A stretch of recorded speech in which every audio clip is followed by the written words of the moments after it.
સુરત જિલ્લાના બારડોલી તાલુકાના ઉવા ગામ નજીક સર્જાયેલા ભયાનક ટ્રિપલ અકસ્માતમાં અનેક લોકોના મોત અને ઈજાઓ થતા સમગ્ર વિસ્તારમાં શોકનો માહોલ છવાઈ ગયો છે।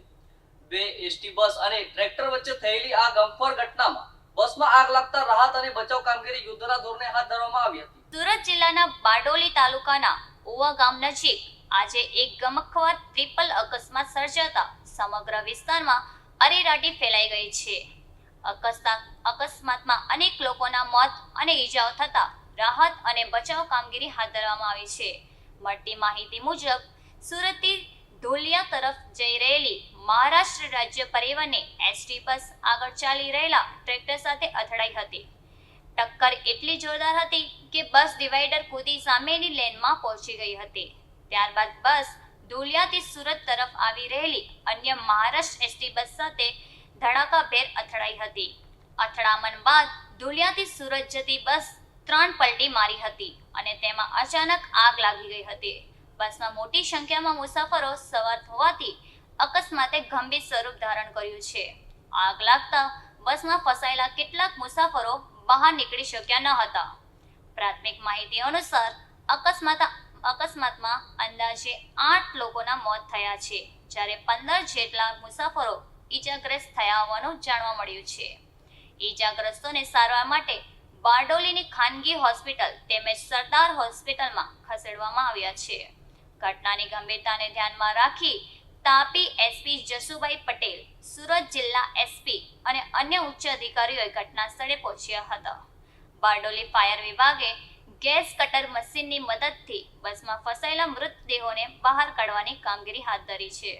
ये जो एक्सीडेंट की दुर्घटना हुई है वो 2 बसों के बीच में हुई है। एक बस महाराष्ट्र से सूरत जा रही थी, दूसरी बस सूरत से महाराष्ट्र आ रही थी और दोनों गवर्नमेंट बस है। एक पानी का जो ट्रैक्टर के साथ जो टैंकर होता है वो एक जा रहा था, उसके साथ ये सूरत वाली बस है, सूरत से महाराष्ट्र वाली, वो उनका टकराव हुआ और उसके बाद उनका बैलेंस जो है वो बिगड़ गया और डिवाइडर कूद के सामने के साइड ये बस चले गई और महाराष्ट्र से सूरत आने वाली बस थी, उनके साथ जो टकराव हुआ उसकी वजह से वो बस पलटी हो गई और पलटी होने के बाद उसमें आग लगी। आग लगने की वजह से कुछ लोगों को इंजरी हुई है, कुछ लोगों का डेथ हुआ है और सबको तात्कालिक हमारी दोनों डिस्ट्रिक्ट की जो टीम है, सब टीम यहाँ आके सबको रेस्क्यू किया गया है। जो भी इंजर्ड पर्सन है उनको प्राथमिकता के आधार पे अभी सब डॉक्टर्स की टीम उनको सारवार दे रही है और उनके जो परिवारजन है उनके साथ हमारी टीम संपर्क में है। वो लोग यहाँ आ जाए और हमारी जो इन्वेस्टिगेशन है वो इन्वेस्टिगेशन अभी चालू है। कितने लोग इसमें लगभग डेथ कर 7 लोगों का दुखद मृत्यु हुआ है और तकरीबन 20 से 25 लोग इंजर्ड हुए हैं, लेकिन उसमें सभी हॉस्पिटल के साथ हम संपर्क में हैं क्योंकि कुछ एक लोग जो नॉर्मल इंजरी हुई थी वो कुछ एक लोग प्राइवेट व्हीकल में भी यहाँ से जो अच्छे नागरिक कोई जा रहे थे उनके साथ भी चले गए हैं। तो हॉस्पिटल से जैसे इन्फॉर्मेशन आएगी उसके मुताबिक हमारी टीम उनको नोट करती जा रही है और इन्वेस्टिगेशन में उनको शामिल करती जा रही है, तो ताकि एग्जैक्ट पता बाद में चलेगा। आज रोज NH53 પર બારડોલીના ઉવા ગામની નજીક એક એક્સિડન્ટ થયો હતો, જેમાં મહારાષ્ટ્રની 2 બસો ઇન્વોલ્વ થઈ હતી। તો જેવી જ આ દુર્ઘટનાની ખબર પડી, તાત્કાલિક બારડોલીનું જે ફાયર વિભાગ છે તેના માણસો સાથે સ્થળ ઉપર પહોંચ્યા અને તરત જ જાણવા મળ્યું કે એક જે બસ છે તે બાજુ પડી ગઈ છે અને તેમાં આગ પણ લાગવાની શરૂ થઈ હતી। તો તાત્કાલિક ફાયરની વિભાગની ટીમે એમાં આગ ઓલવવાની કામગીરી કરી અને જેટલા પણ પેસેન્જર્સ હતા એનું રેસ્ક્યુ પણ એમણે શરૂ કર્યું। આ સાથે સાથે પોલીસની ટીમ પણ તાકીદે પહોંચી ગઈ આ સ્થળ ઉપર અને પોલીસ અને ફાયરની ટીમે સંયુક્ત રીતે મળીને એનું રેસ્ક્યુ કર્યું હતું। જે પણ પેસેન્જર્સ જેની હાલત મતલબ ઇન્જર્ડ હતા તેમને તાત્કાલિક ધોરણે અહીંયાથી નજીક બારડોલી CHC ખાતે ખસેડવામાં આવ્યા હતા। સાથે સાથે બીજી 2 હોસ્પિટલ્સ છે ત્યાં પણ આપણે પેશન્ટને ખસેડવામાં આવ્યા હતા અને ત્યાં તાત્કાલિક ધોરણે તેમની સારવાર પણ શરૂ કરી દેવામાં આવી હતી। બારડોલી CHCમાં પણ 4 જેટલા મેડિકલ ઓફિસર્સ અને 20થી વધારે નર્સિંગ સ્ટાફ સાથે તાત્કાલિક સારવાર શરૂ કરવામાં આવી અને સારવાર દરમિયાન કોઈનું આપણે મૃત્યુ હજુ સુધી થયું નથી। 3 કે 4 જેટલા જે પેસેન્જર્સ થોડા ગંભીર લાગ્યા તેમને આપણે સિવિલમાં રિફર કરવામાં આવ્યા છે। ટોટલ 7 જેટલા જે આપણને છે એ ડેડ બોડી મળી છે, જેમાં પુરુષ અને મહિલા 4 પુરુષ અને 3 મહિલા છે, એમની ઓળખ હજુ સુધી થઈ શકી નથી।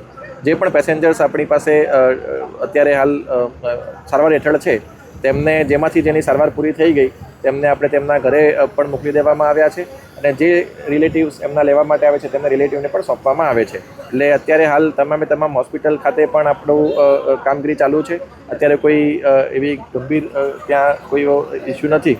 દવાનો સ્ટોક આપણી પાસે પૂરતા પ્રમાણમાં છે, સ્ટાફ આપણી પાસે પૂરતા પ્રમાણમાં છે અને હું પોતે પણ અત્યારે હોસ્પિટલમાં જઈને નિરીક્ષણ કરીને આવ્યો છું. જે ડિસ્ટ્રિક્ટ મેજિસ્ટ્રેટ ધુળે, કારણ કે એવું જાણવા આવ્યું કે આ જે બસ છે ધુળે તરફ જતી હતી અથવા તો ધુળેથી આવતી હતી, તો મેં પોતે પણ ડિસ્ટ્રિક્ટ મેજિસ્ટ્રેટ ધુળે સાથે વાત કરી છે.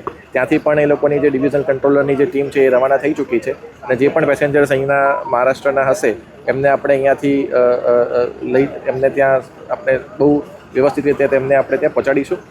કેટલા પેસેન્જર્સના મોત થયા છે અને કેટલા ઈજાગ્રસ્ત છે? હા, એટલે મેં કીધું કે 7 જેટલા અત્યારે ડેથ કન્ફર્મ થયા છે. બાકી જે છે 30થી વધારે ઈજાગ્રસ્ત હતા, એમાંથી 10થી વધારે આપણે ઓલરેડી સારવાર પૂરી કરીને એમને ઘરે પણ મોકલી દેવામાં આવ્યા છે. અત્યારે અલગ અલગ જે સારવાર હેઠળ છે તેમાં 7થી વધારે પેશન્ટ અત્યારે CHC બારડોલીમાં, અન્ય સરદાર હોસ્પિટલમાં અને ઓમ હોસ્પિટલમાં અત્યારે સારવાર હેઠળ છે. 7 જેટલા આપણે જે પેશન્ટ્સ છે તેમને આપણે સિવિલ હોસ્પિટલ સુરત ખાતે આપણે તેમને રિફર પણ કરેલા છે. એટલે અત્યારે હાલ અમારી જે પ્રાયોરિટી છે એ અત્યારે જે પેશન્ટ્સ અત્યારે હાલ સારવાર હેઠળ છે, જે લોકોની સારવાર પૂરી થઈ ચૂકી છે તેને આપણે તેમના ઘરે આપણે પહોંચાડવાની અમારી પ્રાયોરિટી છે. અને જે ડેડ બોડીઝ જે છે એની ઓળખ હજુ સુધી થઈ શકી નથી.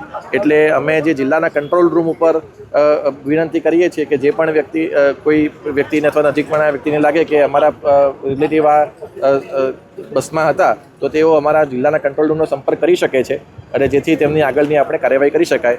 હું જેટલા પણ મૃતક છે તેમના પરિવારજનોને સાંત્વના પાઠવું છું અને તેમના આત્માને શાંતિ મળે તેવી પણ હું પ્રભુને પ્રાર્થના કરું છું.